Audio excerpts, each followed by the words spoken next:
May the words of my mouth and the meditations of our hearts be always acceptable unto you, O Lord, our strength and our Redeemer. Please be seated.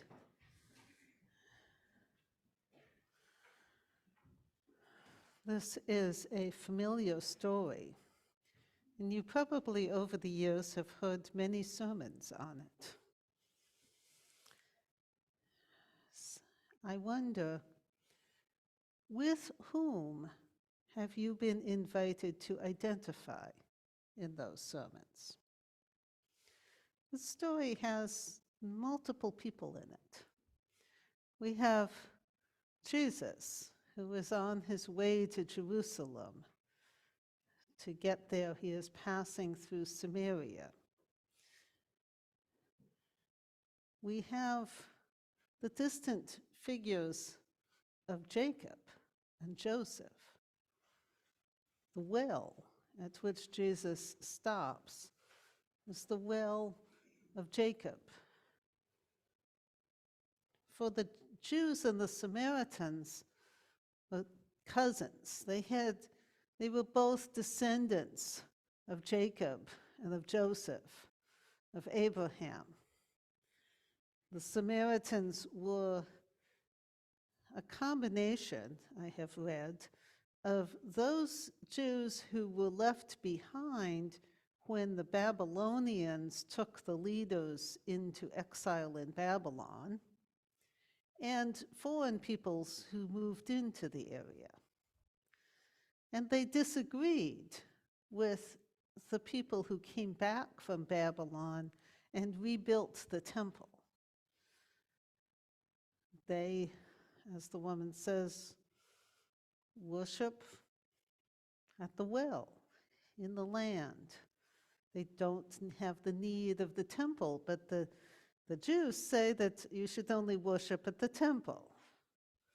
So you have related people pulled apart by theological differences. Oh, that has never happened since, has it?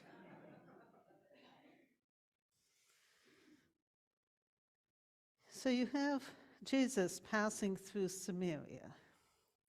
You have this woman who, for whatever reason, has come to draw water from the well at noon. I have read a lot of speculation about this woman. You know, that she was somehow ostracized in the village, and that was why she was at the well at noon instead of in the morning when the rest of the women went. I think that's a sort of a lot to pile on to one little sentence in the gospel. But anyway, for whatever reason, maybe she has a particularly thirsty cow. She's there at the well drawing water. You have Jesus' disciples who are following him without really understanding what's going on. But he's their teacher, their master. They're following him. They're following him into Samaria. And they have gone into the town to perhaps make arrangements for some place to spend the afternoon, or to get some food, or to get some water. And then you have the townspeople. With whom do you identify in this story?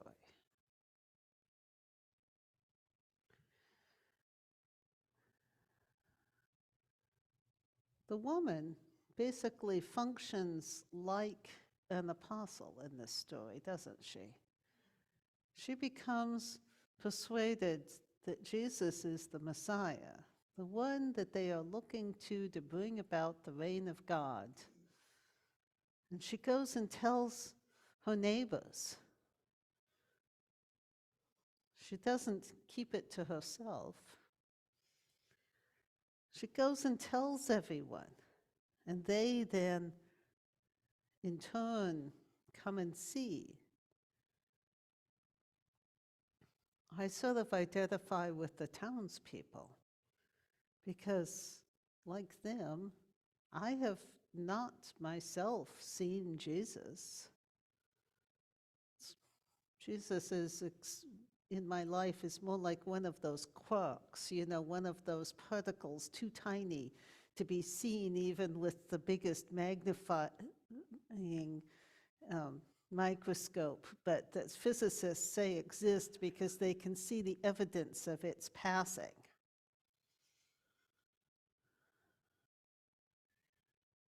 Well, maybe I identify with the disciples because my Jesus is all the time talking to people that I don't think he should be talking to.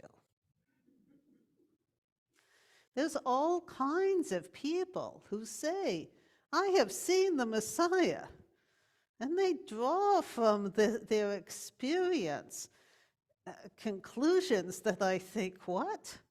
That can't be the same Jesus that I follow. But Jesus seems to talk to everyone. I'm not sure he even really notices the differences. Does he even really think that the distinction between Jews and Samaritans is important? The story of the Good Samaritan suggests not. This sort of suggests not. Does he even think that there's really a difference between men and women? Maybe not. Maybe Jesus sees not all of those social attributes that we think are so important of ethnicity or our gender or our class or what we believe or any of that. Maybe he sees something else. Maybe he sees our souls. And maybe our souls don't really look different depending on what religion we belong to or what theology we follow or what gender we are or what our heritage is.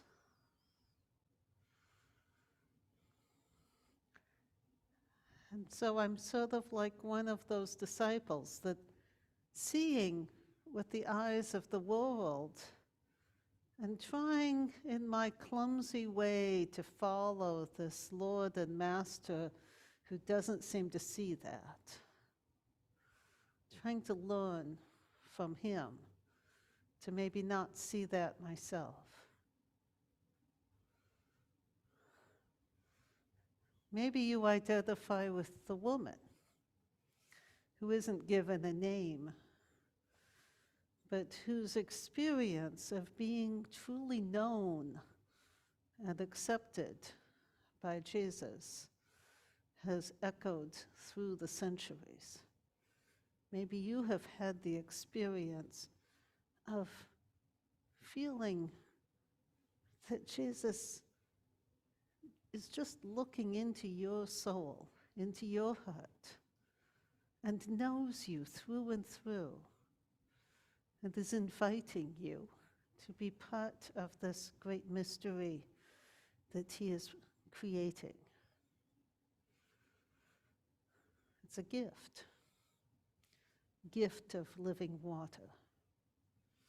It's a gift not to be sullied by sharing it too broadly, maybe, but a gift to be shared in those special times when you are among people who you trust. Because maybe, even though the experience is yours, the gift can also be shared with them. Who do you identify with in this story? How has this living water affected your life?